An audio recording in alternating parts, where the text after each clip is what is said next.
बिस्मिल्लाहिर्रहमानिर्रहीम। बंदा दुनिया से जाता है, सबसे पहले साबका इसको कब्र से पड़ता है। आखरत की मनाजिल में सबसे पहली मंजिल कब्र है।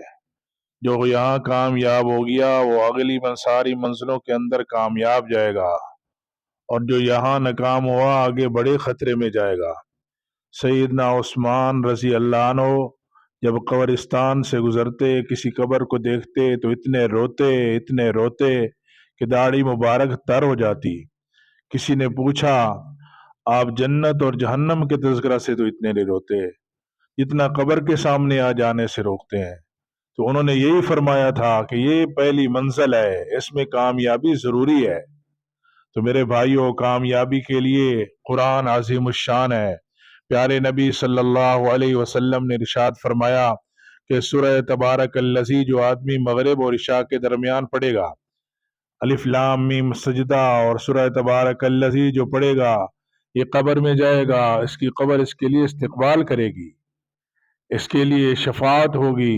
शफात लिरजुलिन, इस आदमी की सिफारिशें की जाएंगी, और ये दोनों सूरतें झगड़ा करेंगी। ऐ अल्लाह, हम तेरा कलाम है, तो या तो हमें अपने कलाम में रख, या फिर इसको मुआफ फरमा।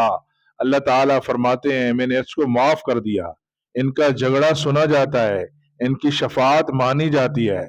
खालिद बिन मादान कहते हैं, हमने एक जगह खैमा लगाया, वहां से सूरह तबारकल्लज़ी सुनने की आवाज आई, हालांकि सामने कोई ज़ाहिर कब्र भी नहीं थी। आका अलैहिस्सलातु वस्सलाम को आके अर्ज किया, प्यारे नबी ने फरमाया कि ये सूरत जाने वालों के लिए सिफारिश करती है। खालिद बिन मादान उस वक्त तक न सोते थे जब तक ये दोनों सूरतें पढ़ न लेते थे, और प्यारे नबी सल्लल्लाहु अलैहि वसल्लम भी बड़े एहतमाम के साथ मगरिब और इशा के दरमियान सूरह तबारकल्लज़ी और सूरह अलिफ लाम मीम सजदा पढ़ते थे, ताकि हमारी कब्र बने, आखरत बने, क़यामत बने, अल्लाह के यहाँ सुरखरू हो जाए। अल्लाह पाक समझ अमल